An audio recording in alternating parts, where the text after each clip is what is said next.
नमस्कार दोस्तों, स्वागत है आप सबका जेएसएन क्लासेज खिजरुली में। दोस्तों, हमने जो 10th की सीरीज की थी उसमें हम 3 क्लासेज पूरी कर चुके हैं और आज जो हमारी क्लास रहने वाली है, तो हमने जो पिछली क्लास में जो बाकी रह गया था, हम आज उससे आगे का पोर्शन पूरा करते हैं। हमारा जो पार्ट चल रहा था वो था हमारा tense and verb basic part, यानी जो वर्ब होती है उसका यूज टेंस में किस प्रकार होता है, कि आखिर टेंस का यूज वर्ब में किस प्रकार होता है, किस किस तरह हम वर्ब का यूज करते हैं, उसी के बारे में हम पढ़ रहे थे। जो वर्ब के बेसिक यूजेज हैं। जो आज की हमारी क्लास है वो थोड़ी छोटी रहने वाली है, क्योंकि जो वर्ब टेंस एंड वर्ब का जो बेसिक पार्ट है वो सिर्फ अब कुछ ही कॉन्सेप्ट बचे हैं। तो बने रहे हमारे साथ में, हम शुरुआत करने जा रहे हैं। हमारा जो टॉपिक था वो था tense verb basic basic part, tense verb basic part.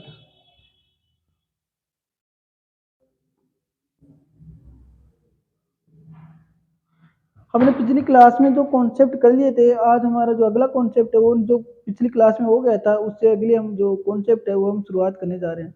हमारा जो अगला कॉन्सेप्ट है वो है मेरे बच्चे कि मॉडल हेल्पिंग वर्ब के बाद में हमेशा और हमेशा मेन वर्ब की बेस फॉर्म का प्रयोग होता है। कि जो मॉडल हेल्पिंग वर्ब है उसके बाद में हमेशा और हमेशा मेन वर्ब की बेस फॉर्म का यूज होता है।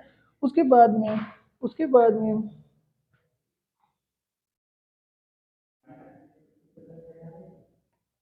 हम जो बात कर रहे थे वो थे कि जो मॉडल हेल्पिंग वर्ब, हमारा जो अगला कॉन्सेप्ट है वो है मॉडल हेल्पिंग वर्ब के बाद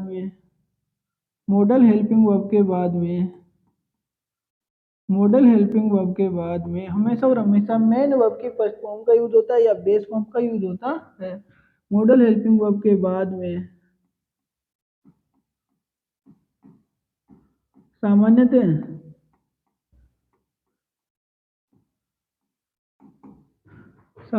सामान्यतः वर्ब की बेस फॉर्म का यूज होता है।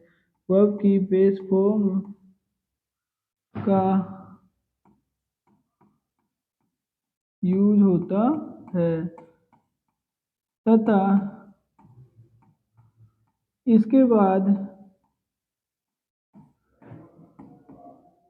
बाद कभी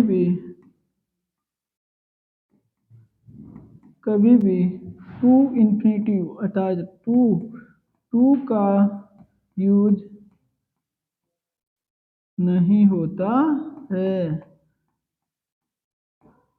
कहने का मतलब यह है दोस्तों कि जो मॉडल हेल्पिंग वर्ब्स हैं उनके बाद में हमेशा और हमेशा वर्ब की फर्स्ट फॉर्म का या बेस फॉर्म का यूज होता है। उसके बाद में कभी भी टू का प्रयोग नहीं होता है। टू का प्रयोग इसके बाद में कभी भी नहीं होता है। मॉडल हेल्पिंग वर्ब्स के बाद में अगर हम कभी भी टू जोड़ देंगे, आगे टू लिख देंगे, तो वो हमारा जो सेंटेंस है वो क्या हो जाएगा मेरे बच्चे, इनकरेक्ट। अगर मैं बात करूँ एग्जांपल्स की, तो आप देख सकते हो आई कैन गो। एक एग्जांपल आपके सामने आई कैन गो, और जो अगला एग्जांपल है वो मैं लिखूँ आई कैन टू गो। तो मैं बात करूँ इन दोनों में से सही कौन सा है, तो आप बोल दोगे कि इन दोनों में जो फर्स्ट सेंटेंस है वो जो फर्स्ट जो एग्जांपल है वो क्या है, सही है। क्योंकि हमने अभी अभी क्या सीखा कि मॉडल हेल्पिंग वर्ब के बाद में कभी भी टू का प्रयोग नहीं होता है। अगर हम ऐसा करेंगे तो वो क्या हो जाएगा मेरे बच्चे, वो क्या हो जाएगा, गलत हो जाएगा। क्या हो जाएगा, गलत। इसीलिए जो हमारा जो फर्स्ट कॉन्सेप्ट है वो क्या है, हमारा जो फर्स्ट एग्जांपल है वो क्या है, सही। और जो दूसरा एग्जांपल है वो क्या हो गया मेरे बच्चे, वो क्या हो गया, गलत। अगर मैं बात करूँ अगले एग्जांपल की, तो वो हो जाएगा हमारा सी विल कम हियर।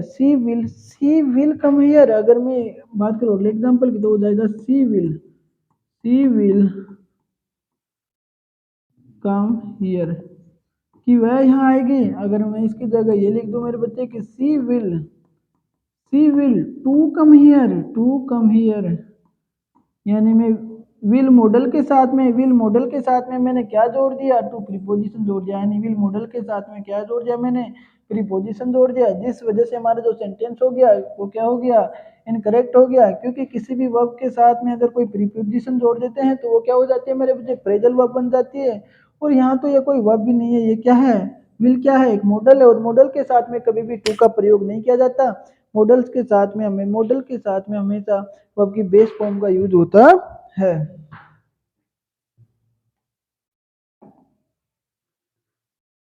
उतार लीजिए यहाँ तक। अगर मैं बात करूँ अगले कॉन्सेप्ट की तो होता है हमारा ओट टू तथा यूज्ड टू। मैं बात करूँ अगले कॉन्सेप्ट की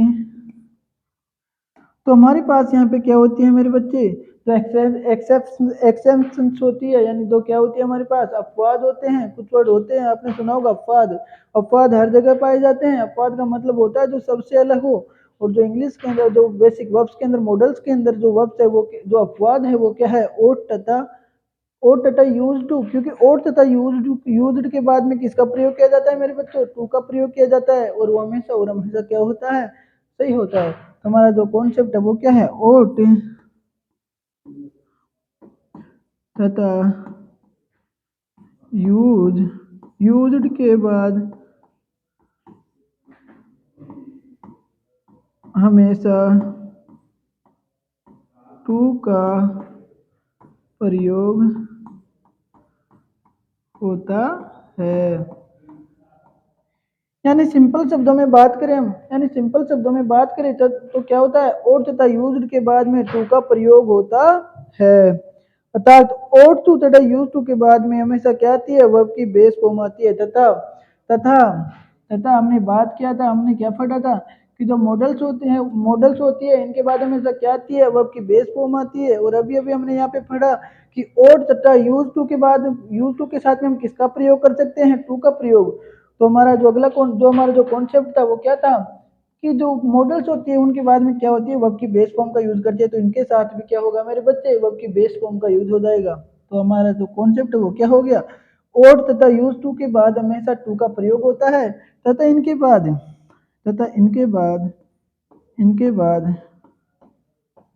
हमेशा वर्ब की बेस फॉर्म का यूज होता है। अगर मैं सिंपल शब्दों में बात करूं तो आप लिख सकते हैं कि और टू तथा यूज टू के बाद में हमेशा वर्ब की बेस फॉर्म का यूज होता है।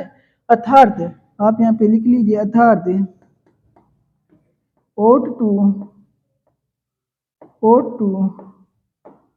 तथा यूज टू तथा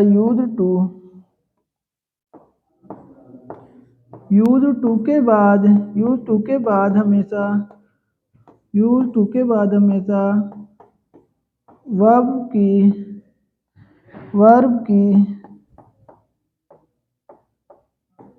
बेस फॉर्म का यूज होता है।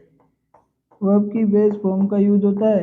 यानी जो कॉन्सेप्ट है वो हमारा क्या है कि ओट टू तथा यूज टू के बाद में हमेशा वर्ब की बेस फॉर्म का यूज होता है। अगर आप इन सब चीजों को उतारना चाहते हैं या स्क्रीनशॉट लेना चाहते हैं तो आप ले सकते हैं मेरे बच्चों, आपके पास 30 सेकंड का समय है।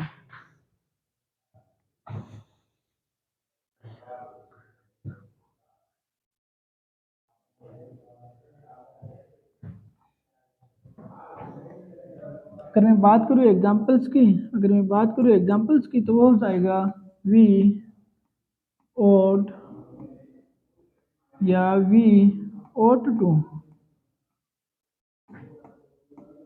help the poor। मैं बात करूं कि इन दोनों में से सही कौन सा है, कि ओट आएगा या ओट आएगा। मैं पूछूं कि भी ओट टू आएगा या फिर भी ओट हेल्प द पुअर आएगा, तो आप बोलोगे कि सर इसके साथ में क्या होगा, we ought to help the poor, यानी हमें गरीबों की मदद करनी चाहिए। और जो हमारा ओट है वो क्या हो जाएगा मेरे बच्चे, वो क्या हो जाएगा, गलत हो जाएगा। क्योंकि हमने अभी अभी पढ़ा कि ओट के बाद में क्या होता है कि यूज्ड तथा ओट यूज्ड तथा यूज्ड तथा यूज्ड एंड ओट के साथ में हम किसका यूज करते हैं, टू का प्रयोग करते हैं। इसके साथ में हम किसको जोड़ते हैं मेरे बच्चे, टू को जोड़ते हैं। तथा इसके बाद में किसका प्रयोग करते हैं, वर्ब की बेस फॉर्म का यूज करते हैं। कि यूज्ड तथा ought के बाद में हम टू का प्रयोग करते हैं तथा इसके बाद में हम वर्ब की जो बेस फॉर्म है उसका यूज करते हैं।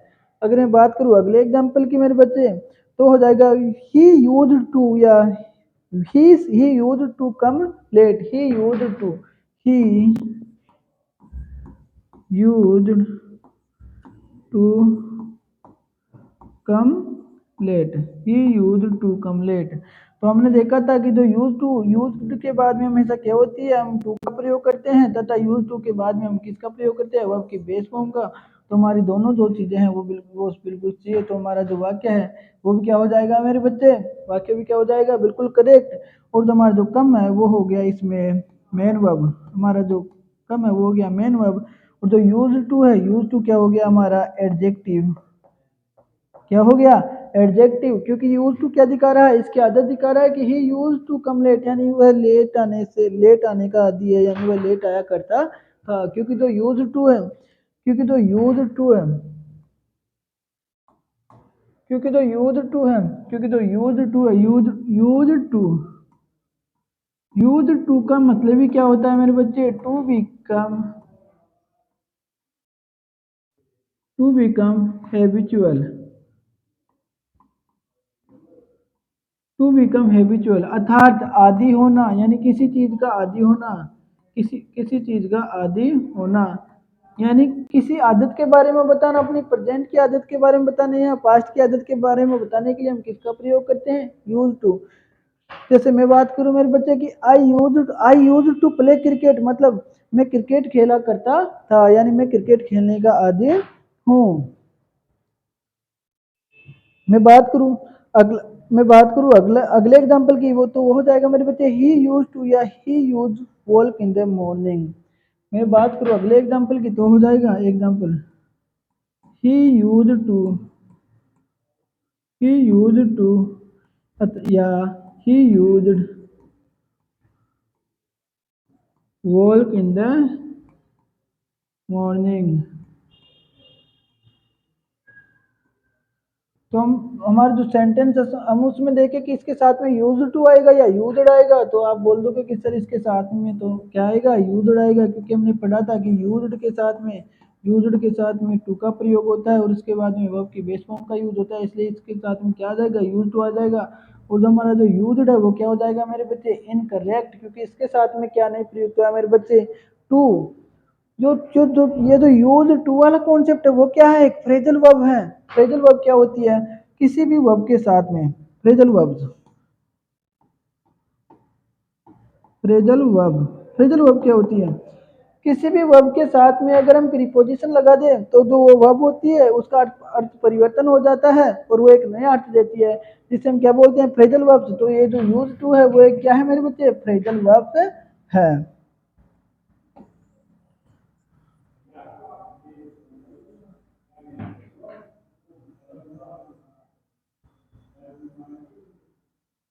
मैं बात करूं हमारे अगले कॉन्सेप्ट की, तो वो है मेरे बच्चे हमारे जो प्राइमरी हेल्पिंग वर्ब हैं।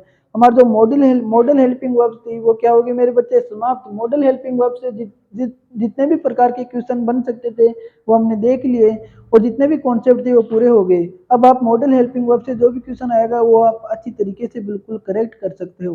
मैं बात करूं हेल्पिंग वर्ब के, जो अगला हेल्पिंग वर्ब्स का जो अगला पार्ट था वो था हमारे मेरे बच्चों एक्जुलरी हेल्पिंग वर्ब्स। तो अब हम पढ़ने वाले हैं प्राइमरी एक्जुलरी हेल्पिंग वर्ब्स या प्राइमरी हेल्पिंग वर्ब्स के बारे में। तो हमारी जो अगली हेल्पिंग वर्ब्स थी वो क्या थी मेरे बच्चे, primary helping verbs.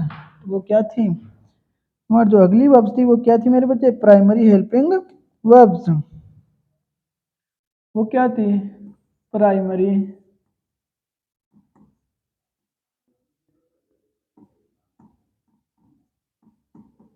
Primary helping verbs, primary helping verbs.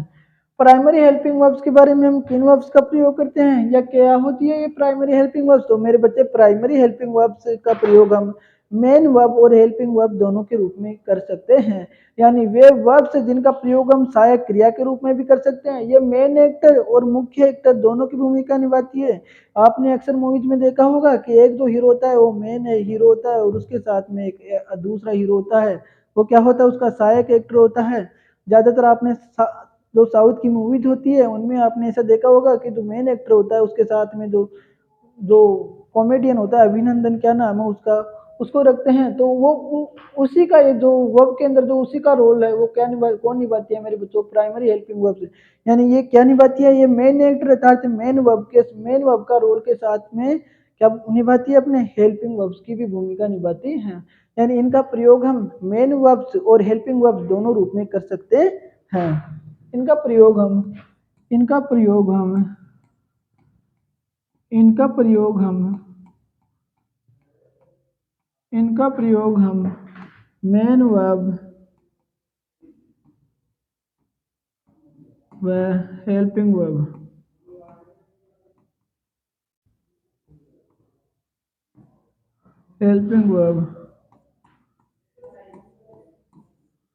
दोनों के रूप में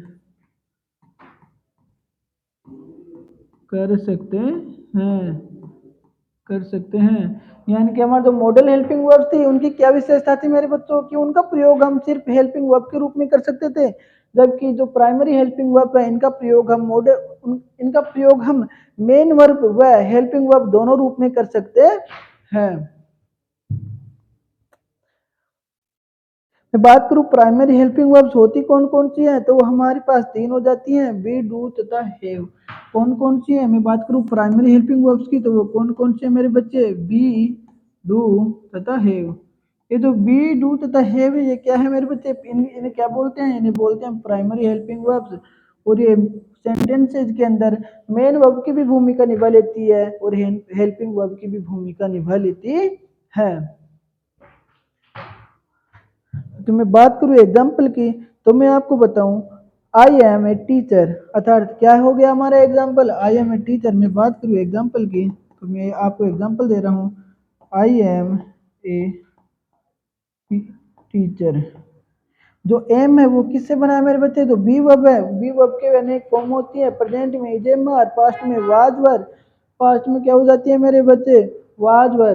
तो ये क्या है, ये जो है बी बी फॉर्म से बना है, जो एम है वो क्या है, बी फॉर्म से बना है। जो एम है वो इसमें किसके रूप में प्रयुक्त है मेरे बच्चे, यहाँ पर मेन वर्ब के रूप में हुआ है कि मैं क्या हूँ, मैं एक टीचर हूँ। ये बताने का काम कौन कर रहा है, एम कर रहा है। तो एम क्या हो गया मेरे बच्चे यहाँ पे, मेन वर्ब हो गया।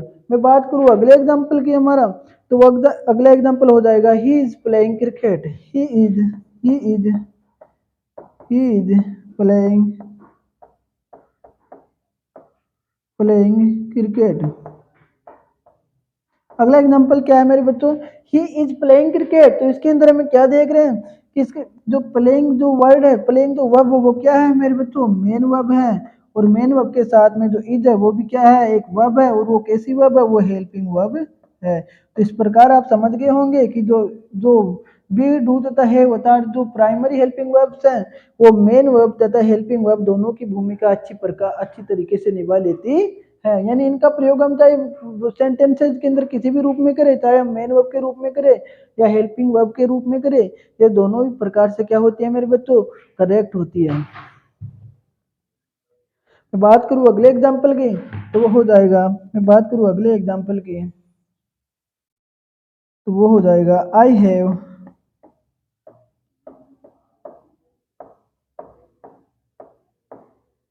Washed my car. I have washed my car.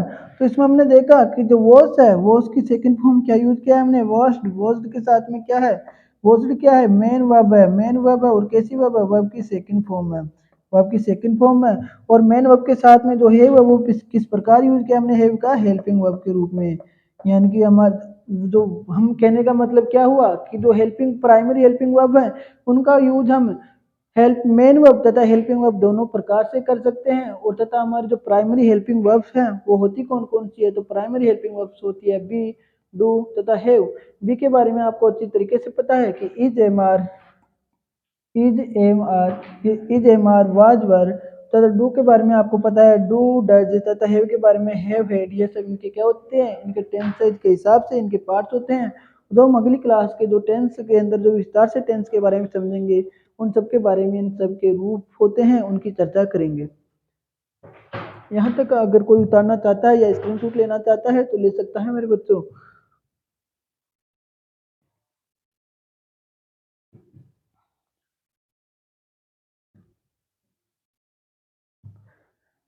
मेरे ख्याल से आपने इन सबको उतार लिया होगा। वो जो हमारी जो प्राइमरी हेल्पिंग वर्ब्स थी वो सिर्फ इतनी ही थी। उनके बारे में सिर्फ एक ही कॉन्सेप्ट है कि इनका प्रयोग हम वाक्य के अंदर हेल्पिंग वर्ब और मेन वर्ब दोनों के रूप में कर सकते हैं। हम किसी भी चाहे किसी भी प्रकार से करें वाक्य के अंदर इनका यूज, वाक्य हमारा क्या होगा, बिल्कुल करेक्ट होगा, वो कभी भी इनकरेक्ट नहीं हो सकता। मैं बात करूँ हमारा जो लास्ट और जो आखिरी कॉन्सेप्ट बताता, जो आखिरी टाइप बताता है हेल्पिंग वर्ब्स का, तो वो क्या था मेरे बच्चों, पार्सल पार्सल हेल्पिंग वर्ब्स। तो वो क्या थी मेरे बच्चों, जो तीसरा और लास्ट टाइप था वो क्या था मेरे बच्चों, parcel parcel helping verbs, parcel helping verbs. मैंने आप लोगों को अच्छी तरीके से बता दिया था कि जो पार्सल हेल्पिंग वर्ब्स होती कौन कौन सी है। तो आपको पता है कि जो पार्सल हेल्पिंग वर्ब्स है वो होती है need, need, dare, the use to. Need, dare तथा यूज टू को हम क्या बोलते हैं मेरे बच्चों, पार्सल हेल्पिंग वर्ब्स बोलते हैं। इन सब के बारे में हम पहले से जानते हैं। मैं आपको आगे और बता देता हूँ कि नीड, डेयर तथा यूज टू को हम पार्सल या मार्जिनल वर्ब्स कहते हैं। इनका प्रयोग, इनको हम क्या बोलते हैं मेरे बच्चे, इनको हम पार्सल के साथ में और क्या बोल सकते हैं, मार्जिनल। इनको हम क्या बोल सकते हैं मेरे बच्चों, मार्जिनल हेल्पिंग वर्ब्स भी बोल सकते हैं। क्या बोल सकते हैं मेरे बच्चों, marginal, marginal helping verbs, marginal helping verbs, marginal helping verbs. मेरे बच्चों इनका प्रयोग, जो हमारे जो पार्सल हेल्पिंग वर्ब्स है, इनका यूज कहाँ और कैसे होता है, तो मैं आपको बता दूं, इनका प्रयोग भी वाक्य के सेंटेंसेस के अंदर मेन वर्ब और हेल्पिंग वर्ब दोनों रूप में हो सकता है। इनका प्रयोग भी वाक्य में हेल्पिंग वर्ब के साथ साथ मेन वर्ब और एडजेक्टिव के रूप में हो सकता है। इनका प्रयोग, इनका प्रयोग, इनका प्रयोग, इनका प्रयोग सेंटेंसेज में हेल्पिंग वर्ब व एडजेक्टिव, एडजेक्टिव दोनों रूप में हो सकता है, दोनों रूप में हो सकता है। इनके बारे में सिर्फ एक ही कॉन्सेप्ट है कि इनका प्रयोग हम वाक्य में सेंटेंसेस के अंदर मेन वर्ब के अंदर इनका प्रयोग हम हेल्पिंग वर्ब के रूप में भी इनका यूज कर सकते हैं, और क्या कर सकते हैं मेरे बच्चों, एडजेक्टिव के रूप में भी यूज कर सकते हैं। इनका प्रयोग हम need, dare and use to, तो इनका प्रयोग हम हेल्पिंग वर्ब के रूप में तो कर ही सकते हैं। साथ ही साथ इन दोनों का प्रयोग हम मेन वर्ब के रूप में भी कर सकते हैं, तथा जो यूज टू है इसका प्रयोग हम सेंटेंसेस के अंदर एडजेक्टिव के रूप में भी कर सकते हैं। मेरे बच्चों ये जो कॉन्सेप्ट है ये एक बहुत महत्वपूर्ण कॉन्सेप्ट है। आप इसको समझने की कोशिश कीजिए। आप इस कॉन्सेप्ट को समझिए कि जो हेल्पिंग वर्ब्स हैं, कि जो नीड तथा डेयर तथा यूज टू हैं, इनका प्रयोग हम हेल्पिंग वर्ब व एडजेक्टिव दोनों के रूप में कर सकते हैं। जो यूज टू है वो क्या दिखाता है मेरे बच्चे, हमेशा आदत को दिखाता है, और ये वाक्य में हेल्पिंग वर्ब के स्थान पर तो आता ही है, साथ ही ये एडजेक्टिव भी दिखाता है। मैं बात करूँ एग्जाम्पल की, तो हमारा एग्जाम्पल हो जाएगा I need you, I need you. मैं एग्जाम्पल दूं, मैं बात करूँ एग्जाम्पल की,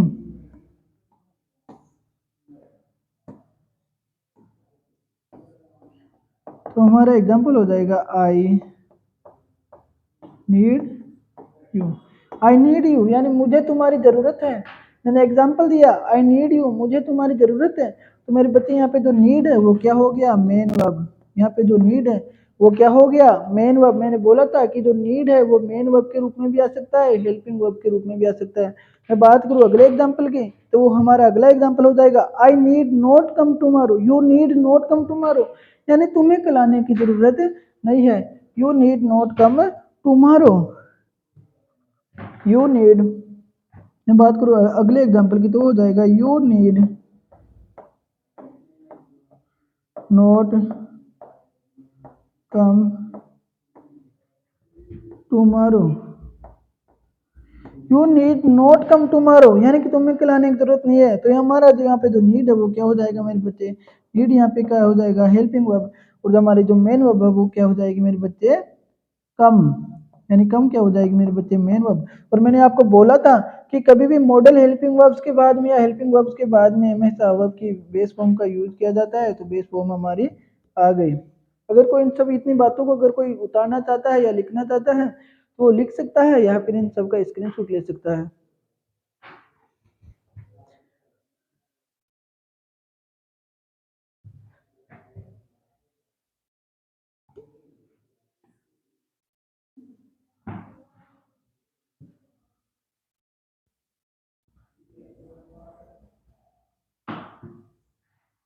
मैं बात करूँ अगले एग्जाम्पल की मेरे बच्चों, तो मैं बात करूँ अगले एग्जाम्पल की, तो वो हो जाएगा he use to smoke, he use to smoke, तो वो क्या हो जाएगा, ही यूज टू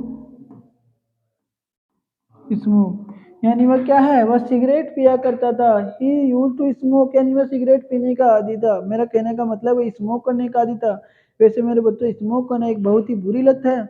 अगर आप भी इससे जूझ रहे हैं, मेरे कहने का मतलब है अगर आपके भी ऐसी गंदी आदतें हैं तो मेरे बच्चे इन्हें समय रहते छोड़ दीजिए, क्योंकि ये एक बहुत ही बुरी आदत है और ये आपको मौत के घाट तक ले जा सकती है। अगर मेरी बात किसी को बुरा लगी हो तो मैं क्षमा प्रार्थी हूँ, पर फिर भी आपको स्मोक नहीं करना चाहिए। हमें अब एग्जाम्पल के ऊपर तो वो था यही यूज टू स्मोक, यानी वह स्मोक करने का आदी था। तो यहाँ पे जो ये यूज टू है वो क्या है मेरे बच्चे, वो हेल्पिंग वर्ब के रूप में प्रयुक्त हुआ है। यूज टू किसके रूप में प्रयुक्त हुआ है मेरे बच्चे, हेल्पिंग वर्ब के रूप में। मैं बात करूँ अगले वर्ड की, मैं बात करूँ अगले सेंटेंस की, तो मैं बोलूँ I am use to sleeping late at night. I am I am use to sleeping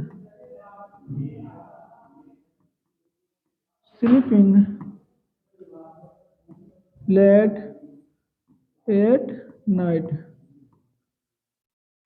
यानी कि इन दिनों में मैं रात में यानी मैं रात में लेट सोया करता हूँ, यानी क्या है मेरे को रात को देर रात तक नींद नहीं आती। कहने का मतलब है कि मैं रात को बहुत देर तक जागा करता हूँ, रात को बहुत देर तक सोया करता हूँ। तो ये क्या दिखा रहा है मेरे बच्चों, अपनी जो विशेषता बता रहा है। और मैंने बताया था कि जो यूज टू है उसका प्रयोग हम हेल्पिंग वर्ब के रूप में भी कर सकते हैं, और किसके रूप में कर सकते हैं, हम एडजेक्टिव के रूप में भी कर सकते हैं। तो हमारा जो यूज टू हो जाएगा, जो स्लीपिंग हो जाएगा वो क्या हो जाएगा मेरे बच्चों, मेन वर्ब। और जो हमारा जो यू टू हो जाएगा वो क्या हो जाएगा मेरे बच्चे, एडजेक्टिव। एडजेक्टिव के बारे में आपको अच्छे तरीके से पता है कि क्या होता है, कि जो जो सब्जेक्ट के बारे में जो विशेषता बताते हैं, नाउन या प्रोनाउन की विशेषता बताने वाले जो वर्ड्स होते हैं उनको हम क्या बोलते हैं, विशेषण। और विशेषण इंग्लिश के अंदर क्या कहलाते हैं मेरे बच्चों, एडजेक्टिव। यानी जो यूज टू क्या दिखा रहा है, इसकी विशेषता दिखा रहा है कि ये देर रात तक सोता है, देर रात तक सोता है, यानी इसकी देर रात तक सोने की आदत है। तो इसकी आदत दिखा रहा है, क्या दिखा रहा है मेरे बच्चों, कौन दिखा रहा है, यूज टू। तो यूज टू यहाँ पे क्या हो जाएगा, एडजेक्टिव। और जो स्लीपिंग है वो क्या हो जाएगा मेरे बच्चों, मेन वर्ब। आज की जो हमारी क्लास थी वो यही तक थी। अब हम जो हमारे जो टेंस की सीरीज चल रही थी उसके अंदर हमारा जो टेंस व बेसिक पार्ट था वो मेरे बच्चों वो क्या हो गया, वो संपूर्ण हो गया है। कल हम टेंस की बिल्कुल एक धुआंधार क्लास स्टार्ट करेंगे कल से। और कल से हम क्या करेंगे, बिल्कुल टेंस का बिल्कुल एक एक कॉन्सेप्ट बिल्कुल सीक्वेंस वाइज हम पढ़ते चलेंगे। तब तक आप जुड़े रहिए। मेरे ख्याल से आपके जो वर्ब के जो बेसिक कॉन्सेप्ट थे वो क्लियर हो गए होंगे। अगर आपको वीडियो अच्छा लगा था, तो हमारी क्लास में कुछ भी समझ में आया था, समझ में आई हमारी क्लास, तो आप हमें कमेंट करके ज़रूर बताइए और सब्सक्राइब ज़रूर कर दीजिए। Thank you.